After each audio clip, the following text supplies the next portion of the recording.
الحمد للہ وحدہ والصلاة والسلام علی من لا نبی بعدہ۔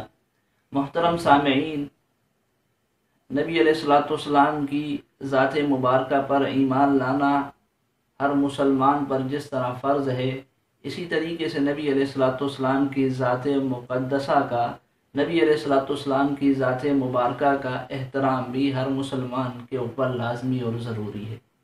نبی علیہ السلام ہمارے ایمان کا جز ہیں۔ نبی علیہ السلام کی ذات اگر محفوظ ہے تو اسلام بھی محفوظ ہے۔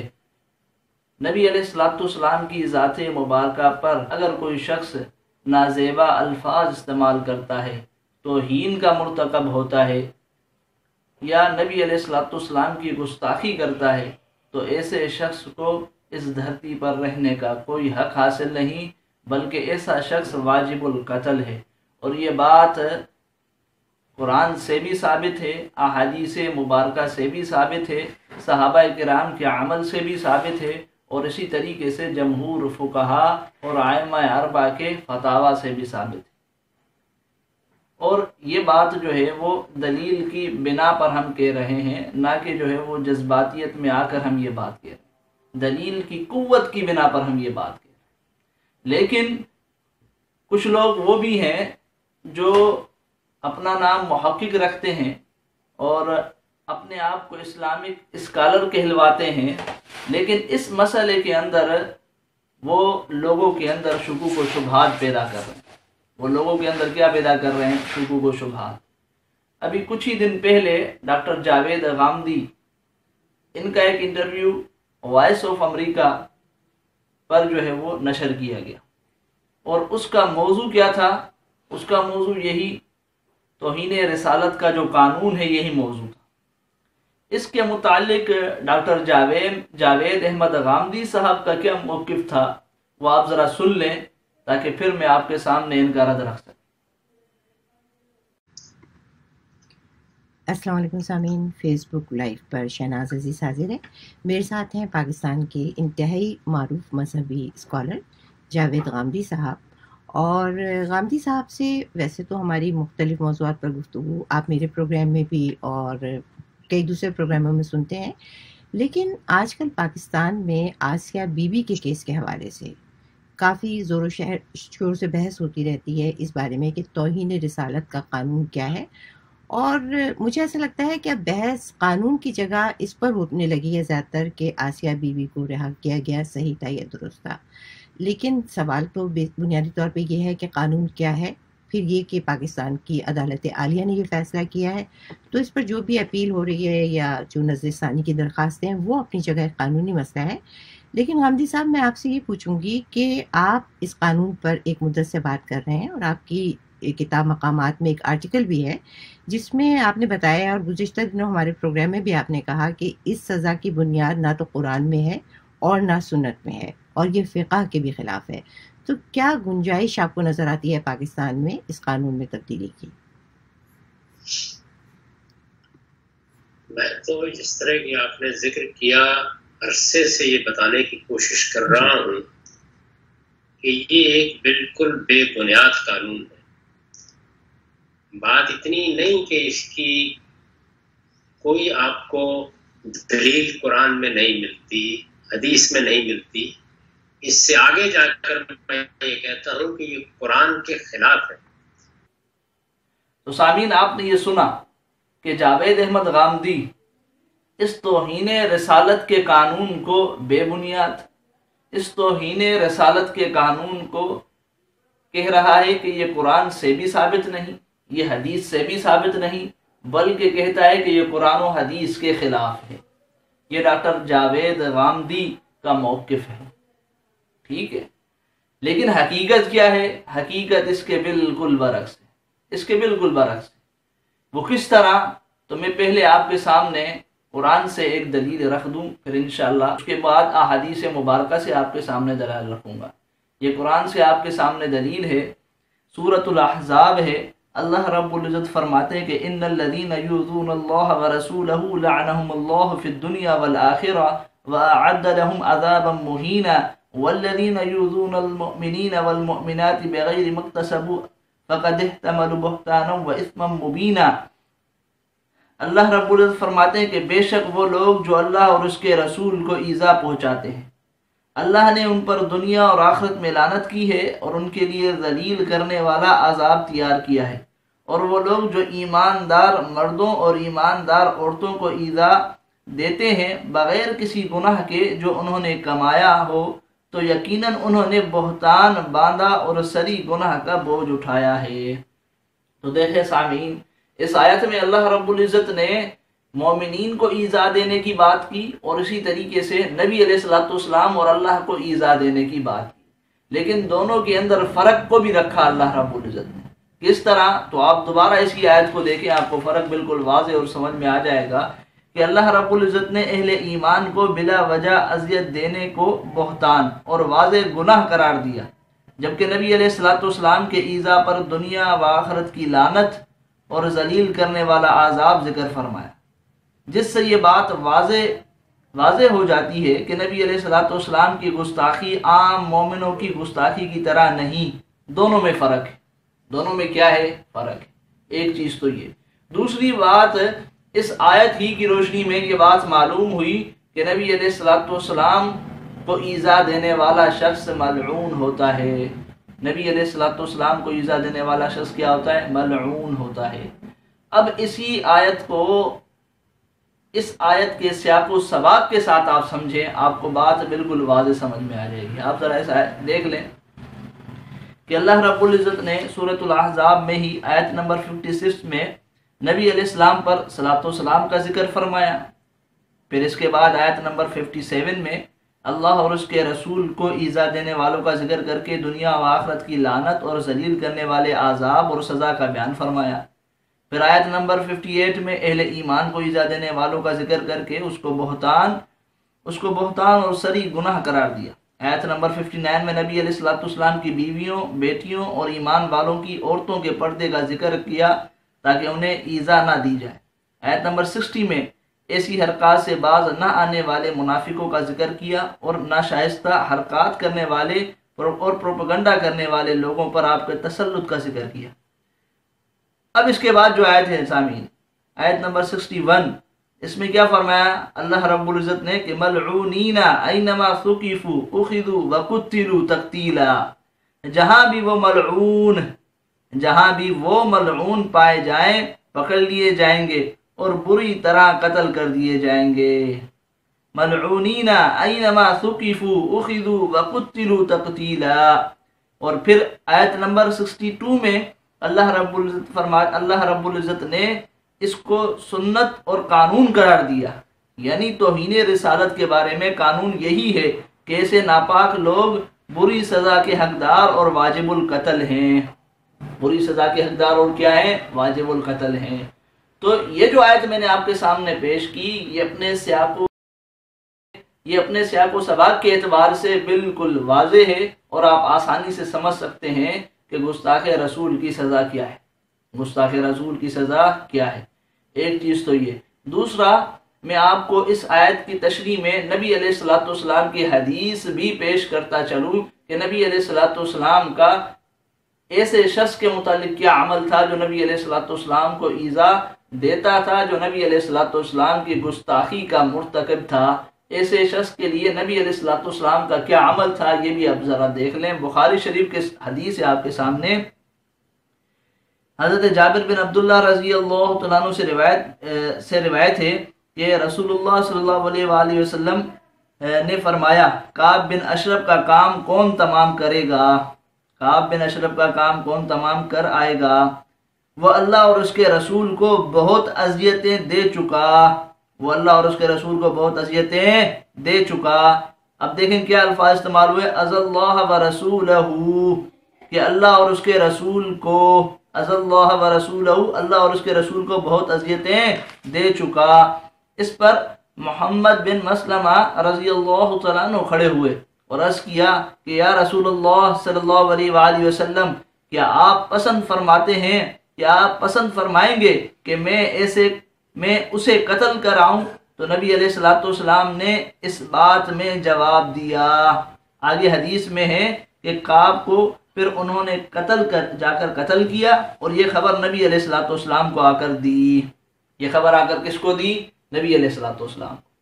تو دیکھیں بخاری کی یہ حدیث آپ کے سامنے بالکل واضح اور صاف ہے کہ کعب بن اشرف نبی علیہ الصلوۃ والسلام کو ایذا دیتا تھا، نبی اور اللہ کو ایذا دیتا تھا۔ اس کے لیے نبی علیہ الصلوۃ والسلام فرماتے ہیں کہ کون اس کا کام تمام کرے گا؟ محمد بن مسلمہ رضی اللہ تعالیٰ عنہ کھڑے ہوئے کہتے ہیں کہ اللہ کے رسول کے آپ پسند کرتے ہیں کہ میں اس کو قتل کروں، میں اس کو کیا کروں؟ قتل کروں۔ نبی علیہ الصلوۃ والسلام نے نعم اس بات میں جواب دیا کہ ہاں، قتل پر نبی علیہ الصلوۃ والسلام نے ہاں کا لفظ استعمال فرمایا، نعم کا لفظ استعمال فرمایا۔ تو معلوم ہوا کہ جو نبی علیہ الصلوۃ والسلام کو جو اللہ کو ایذائے گا اس کی سزا یہی ہے۔ اور اس نے کعب بن اشرف نے جو جرم کیا تھا، جو ایذا دیا تھا، وہ کیا تھا؟ اس کو تھوڑا سا اور میں واضح کر دوں، کھول دوں، تاکہ ان پروپیگنڈا کرنے والوں کو راستہ نہ مل سکے نکلنے کا۔ یہ آپ دیکھ لیں، آپ کے سامنے ایک اور حدیث ہے مجموع الزوائد سے کہ اس میں الفاظ کیا ہیں؟ ان کعب بن الاشرف کان یحج النبی صلی اللہ علیہ وآلہ وسلم، کہ کعب بن اشرف نبی علیہ السلام کی حجب کرتا تھا، یعنی معاذ اللہ ثم معاذ اللہ، نبی علیہ الصلوۃ والسلام کی گستاخی کرتا تھا۔ تو یہ کعب بن اشرف نبی علیہ الصلوۃ والسلام کو ایذا اس طرح دیتا تھا کہ نبی علیہ الصلوۃ والسلام کے لیے نازیبا الفاظ استعمال فرماتا تھا، نبی علیہ الصلوۃ والسلام کو اس طرح وہ تکلیف دیتا تھا، نبی علیہ الصلوۃ والسلام کی گستاخی کرتا تھا۔ اس کے لیے نبی علیہ الصلوۃ والسلام نے فرمایا کہ کون اس کا کام تمام کرے گا، بخاری کی حدیث۔ تو اب آپ کے سامنے وہ قرآن کی آیت بالکل واضح ہو چکی، بالکل واضح ہو چکی کہ جو شخص گستاخ رسول ہوگا ملعون ہوگا، اور ایسے ملعون کی سزا قتل ہے، ایسے ملعون کی سزا قتل ہے جو گستاخی رسول کا مرتکب ہو، جو گستاخی رسول کا کیا ہو؟ مرتکب ہو۔ تو یہ ایک آیت۔ اسی طریقے سے غامدی صاحب نے اپنے اس بیان کے اندر، اپنے اس انٹرویو کے اندر مشہور آیت ہے جی کہ انہ من قتل نفسا بغیر نفس فساد فی الارض فکانما قتل الناس جميعا، یعنی صرف دو جرم ہیں جس میں کسی شخص کی جان لی جا سکتی ہے، ایک یہ کہ وہ کسی کو قتل کر دے، اور دوسرے یہ کہ وہ اللہ کی زمین پر فساد برپا کرنے کے لیے کھڑا ہو، لوگوں کی جان مال آبرو کے درپے ہو جائے۔ ان دو جرائم کے سوا کسی جرم میں بھی قرآن مجید بالکل واضح ہے کہ موت کی سزا کسی شخص کو نہیں دی جا سکتی۔ آپ یہ سن سکتے ہیں، انہوں نے بالکل اپنے اس بیان میں کہا کہ قرآن مجید نے دو لوگوں کے لیے بالکل واضح بات کی ہے کہ ان کو قتل کیا جائے گا، ایک نفس کے بدلے نفس، اور دوسرا وہ شخص جو زمین کے اندر فساد پھیلاتا ہو، لوگوں کے مال جان اور آبرو پامال کرتا ہو۔ اس ڈاکٹر جاوید غامدی نے یہ بات کی، لوگوں کی جان مال آبرو کو پامال کرتا ہو اس کو بھی کیا کیا جائے گا؟ قتل کیا جائے گا۔ فساد فی الارض کے تحت انہوں نے یہ بات کہی۔ بھائی عام لوگوں کے متعلق تو جاوید غامدی صاحب کہتے ہیں کہ اگر ان کی عزتوں کو پامال کیا جائے تو ایسے شخص کو قتل کیا جائے گا، لیکن کیا میرے نبی علیہ الصلوۃ والسلام کی کوئی عزت پر ہاتھ ڈالے، کوئی نازیبا الفاظ استعمال کرے، کوئی گستاخی کرے، اس کی گستاخی ثابت ہو جائے اور وہ کرے، تو کیا اس کے لیے قتل کا، اس کو قتل نہ کیا جائے، اس کو قتل نہ کیا جائے؟ یہ کیسی بات کہہ رہے ہیں غامدی صاحب؟ عقل سے پیدل والی بات کہہ رہے ہیں۔ قرآن کے متعلق یہ بات تو کہتے ہیں کہ قرآن یہ حکم دیتا ہے کہ اس شخص کو قتل کیا جائے گا جو کیا کرے؟ لوگوں کی عزت کو پامال کرے۔ لیکن نبی علیہ الصلوۃ والسلام کی عزت کی جب بات آتی ہے تو کہتا ہے کہ جی نہ قرآن میں اس کی دلیل ہے، نہ حدیث میں اس کی دلیل ہے، بلکہ یہ کیا ہے؟ قانون ہے بے بنیاد اور قرآن کے خلاف، بے بنیاد اور قرآن کے خلاف۔ عجیب بات ہے، عجیب۔ لیکن میں آپ کو یہاں ایک اور بات بتاتا چلوں ان جاوید احمد غامدی کی ہی، کہ ان کی تو علمی سطح ایسی ہے، آپ نے یہ دیکھ لی ہوگی علمی سطح ان کی، کہ ان کی علمی سطح ایسی ہے کہ ان کو گستاخ رسول ایسے ملعون کی سزا قرآن میں نہیں ملتی۔ لیکن آپ ذرا اسی بیان کی یہ آخری یہ جو ہے وہ کچھ منٹ والی ریکارڈنگ سن لیں۔ انہوں نے ان سے جو آخری اس بیان کے اندر ایک سوال کیا گیا، اس کا جو انہوں نے جواب دیا وہ ذرا سن۔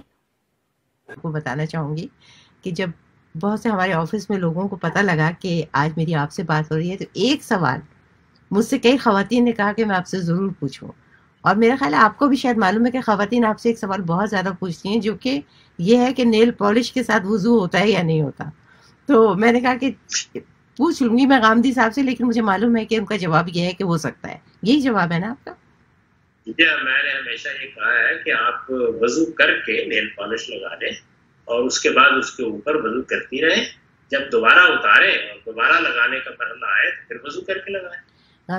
دیکھیں یہ جواب سے دیکھیں آپ کہ ان سے پوچھا گیا کہ جی نیل پالش جو ہے جو عورتیں لگاتی ہیں اس کو لگا کر وضو کیا جا سکتا ہے؟ تو کہتے ہیں کہ جی اس سے پہلے آپ وضو کر لیں، پھر نیل پالش لگا لیں اور پھر اس کے بعد وضو کرتی رہیں. ٹھیک ہے، اس کے بعد وضو کرتی رہیں. تو یہ جاوید احمد غامدی صاحب یہ مسئلہ بیان کرتے ہیں. اس پر قرآن کی کون سی دلیل ہے؟ اس پر نبی علیہ الصلوۃ والسلام کی کون سی حدیث ہے؟ آپ کے پاس اس پر کیا دلیل ہے؟ آپ کو آج کے اس نیل پالش کا مسئلہ تو کہیں نہ کہیں سے مل گیا، لیکن نبی علیہ الصلوۃ والسلام کی گستاخی کرنے والے کے لیے آپ کو کوئی مسئلہ نہیں ملا. آپ اس کی دلیل دینا. آپ کی تو علمی حیثیت یہ ہے کہ آپ نیل پالش لگا کر اس پر وضو کرنے کے جائز کہتے ہیں، آپ کی علمی حیثیت یہ ہے، لیکن آپ کو گستاخ رسول کی سزا کا قرآن میں کوئی حکم نہیں ملتا. عجیب بات ہے، عجیب عجیب. تو یہ ایک آیت تو سورہ احزاب کی جو میں نے آپ کے سامنے پیش کی، اور دوسری آیت وہی جو غامدی صاحب نے فساد فی الارض کے تحت کہا کہ اس کو قتل کیا جائے گا، اس آیت سے بھی یہ بات معلوم ہوتی ہے. دو آیتیں، اس کے علاوہ بھی آیتیں ہیں، لیکن میں اختصار کو ملحوظ رکھتے ہوئے اب احادیث مبارکہ کی طرف آتا ہوں. ایک حدیث وہی جو بخاری کی ہم نے آپ کے سامنے پیش کی. اب یہ دوسری حدیث آپ سن لیں.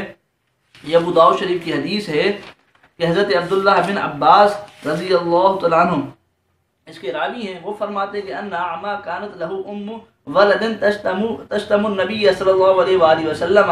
ایک نابینا شخص کی مادی تھی جو نبی علیہ السلام پر سب و شتم کرتی.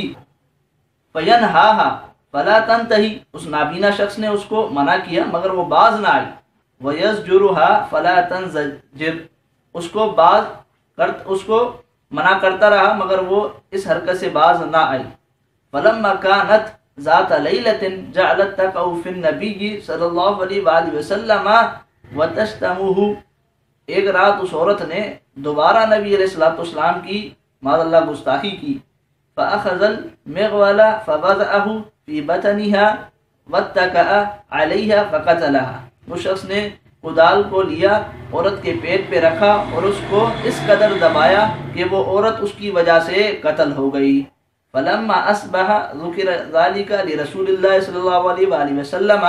صبح جب نبی علیہ السلام کے پاس اس واقعے کا تذکرہ ہوا، فجمع الناس، نبی علیہ السلام نے لوگوں کو جمع فرمایا اور فرمایا کہ انشد اللہ رجل فعل ما فعل لی علیہ حق الا کامہ. رات کو جس شخص نے یہ کام کیا ہے اس شخص کو چاہیے کہ بتائیے کون ہے.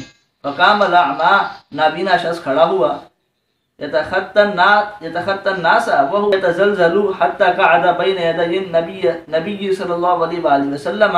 وہ لوگوں کے درمیان سے گزرتا ہوا اور کانپتا ہوا نبی علیہ السلام کی خدمت میں حاضر ہوا. اس نابینا شخص نے کہا کہ انا صاحب وكانت تشتم کا، میں اس عورت کا ساتھی ہوں، اس نے آپ کی ذات مبارکہ کے بارے میں نازیبا کلمات کہے. فانہاها فلا تنتہی واسجرها فلا تنزجر. میں نے اس کو منع کیا مگر وہ باز نہیں آئی. گزشتہ شب جعلت تشتمک وتقع فیک، اس نے آپ پر جب شب و شتم کیا، یعنی معاذ اللہ آپ کے بارے میں گستاخی کی. فاخذت المغول فوضعتها في بطنها واتكأت عليها حتى قتلتها. تو میں نے خدال اس کے پیٹ پہ رکھا اور اس قدر دبایا کہ وہ عورت قتل ہو گئی. فقال النبی صلی اللہ علیہ وآلہ وسلم، تو نبی علیہ الصلوۃ والسلام نے فرمایا کہ الا اشہدوا ان دمها حدر، تم سب گواہ بن جاؤ کہ اس عورت کا خون معاف ہے. اب دیکھیں نبی علیہ السلام کا اس عورت کے خون کو رائگاں قرار دینا، یہ اس بات کی دلیل ہے کہ نبی علیہ السلام کی گستاخی کرنے والے کی سزا قتل ہے. نبی علیہ الصلوۃ والسلام کی گستاخی کرنے والے کی سزا کیا ہے؟ قتل ہے. نبی علیہ الصلوۃ والسلام نے اس کے خون کو رائگاں قرار دیا. اسی طریقے سے آپ یہ تیسری حدیث دیکھ لیں. حضرت انس رضی اللہ عنہ فرماتے ہیں کہ ان النبی صلی اللہ علیہ وآلہ وسلم دخل مکہ عام الفتح، کہ نبی علیہ الصلوۃ والسلام مکے میں فاتح بن کر داخل ہوئے. وعلی راسہ مغفر نبی علیہ السلام کے سر مبارک پر خود تھا، فلما نزعه جاءه رجل، پس جب نبی علیہ السلام نے خود اتارا تو ایک شخص آپ کے پاس آیا اور اس نے عرض کیا کہ ابن خطلی متعلق بستار الکعبۃ، کہ ابن خطل کعبے کے پردوں کے ساتھ چمٹا ہوا ہے. فرمایا اقتلوہ، اس کو وہیں پر قتل کر دو، اس کو وہیں پر قتل کر دو. اب سامعین یہ ابن خطل، عبداللہ بن ابن خطل کو نبی علیہ السلام نے کعبے کے غلاف کو پکڑنے کے باوجود بھی معافی نہیں دی، کعبے کے غلاف کو پکڑنے کے باوجود بھی معافی نہیں دی. ابن خطل کا جرم کیا تھا؟ کیا جرم تھا؟ امام نووی رحمۃ اللہ علیہ کی آپ یہ عبارت دیکھ لیں، شرح مسلم کے اندر وہ فرماتے ہیں کہ وَكَانَ يَهْجُ النَّبِيَّ صلی اللہ علیہ وآلہ وسلم وَيَسُبُّهُ، کہ معاذ اللہ یہ نبی علیہ السلام کی شان میں نازیبہ کلمات کہتا اور آپ علیہ السلام کی گستاخی کرتا تھا. اس وجہ سے اس کو بیت اللہ میں جہاں جو ہے وہ جہاں گھاس اور کسی پرندے کا شکار بھی جائز نہیں ہے، اس جگہ نبی علیہ السلام گستاخ رسول کو معافی نہیں دے رہے، گستاخ رسول کو معافی نہیں دے رہے، بلکہ اس کے لیے فرما رہے ہیں کہ اس کو قتل کر، اس کو قتل کر. تو یہ 3 احادیث مبارکہ اس مسئلے پر بالکل واضح اور عام فہم ہے، ہر بندہ سمجھ سکتا ہے کہ یہ جو توہین رسالت کا قانون ہے یہ الحمدللہ قرآن سے بھی ثابت ہے، احادیث مبارکہ سے بھی ثابت ہے، اور صحابہ کے فتاویٰ بھی ہیں اس پر، اور اہل علم کا اجماع بھی ہے. لیکن یہ جو غامدی صاحب بات کہہ رہے ہیں کہ نہ قرآن سے اس کے اوپر کوئی دلیل ہے، نہ حدیث سے اس کے اوپر کوئی دلیل ہے، بلکہ قرآن حدیث کے خلاف ہے، یہ ان کی بالکل بے بنیاد بات ہے، ان کی اپنی من گھڑت بات ہے، اپنی من گھڑت بات، ایسی بات ہے جو انہوں نے اپنی طرف سے گھڑی ہے. اس پر ان کے پاس صرف جو ہے وہ لفاظی کے علاوہ کچھ نہیں ہے، صرف لفاظی کے علاوہ. باقی جو انہوں نے احناف کے متعلق ایک دھوکہ دینے کی کوشش کی، تو احناف کا موقف بھی میں آپ کے سامنے رکھ دوں. یہ فتح القدیر ہے آپ کے سامنے کہ علامہ ابن حمام رحمہ اللہ فرماتے ہیں کہ کل من ابغض رسول اللہ صلی اللہ علیہ وآلہ وسلم بقلبہ کان مرتدا فالسباب بطریق اولا ثم یقتل حدا عندنا فلا تعملوا توبته في اسقاط القتل قالوا هذا مذهب اہل الکوفہ، کہ جو آدمی بھی اپنے دل میں نبی علیہ السلام کا بغض رکھتا ہے وہ مرتد ہے، تو سب و شتم کرنے والا بطریقہ اولا مرتد ہوا، پھر ہمارے نزدیک اس کو حدن قتل کیا جائے گا اور اس کی توبہ سے قتل کی سزا ساقط نہیں ہوگی. فقہا کا کہنا ہے کہ اہل کوفہ کا یہی مذہب ہے، اہل کوفہ کا یہی مذہب ہے. تو دیکھیں سامعین، یہ فقہاء احناف کا مذہب میں نے آپ کے سامنے نقل کیا، جن کے بارے میں غامدی صاحب غلط پروپیگنڈا کر رہے ہیں کہ وہ بھی اس سزا کو صحیح نہیں مانتے، حالانکہ یہ بات نہیں ہے. اسی طرح اہل علم کا اجماع بھی اس بات پر ہے کہ جو نبی علیہ السلام کی سزا کا مرتکب ہوگا اس کو کیا کیا جائے گا، وہ واجب القتل ہے، اس کو قتل کیا جائے گا. جیسا کہ علامہ قرطبی رحمۃ اللہ علیہ نے بھی یہ بات تفسیر قرطبی کے اندر سورہ توبہ کی آیت نمبر 12 کے تحت کہی ہے. اور اس کے علاوہ بھی بے شمار ہمارے پاس الحمدللہ دلائل ہیں جو ہے وہ فقہا کی عبارات سے بھی اور احادیث مبارکہ سے بھی، صحابہ کے عمل سے بھی اور قرآن مجید کی آیات سے بھی. لیکن میں نے فی الحال یہ مختصر دلائل آپ کے سامنے رکھے جس سے آپ کے سامنے یہ بات بالکل کھل کر واضح ہو چکی کہ غامدی کا جو موقف ہے وہ بالکل غلط، بے بنیاد اور ان کا اپنا من گھڑت ہے. اللہ رب العزت سے دعا ہے کہ اللہ رب العزت مجھے اور آپ کو ان نئے فتنوں سے محفوظ فرمائے.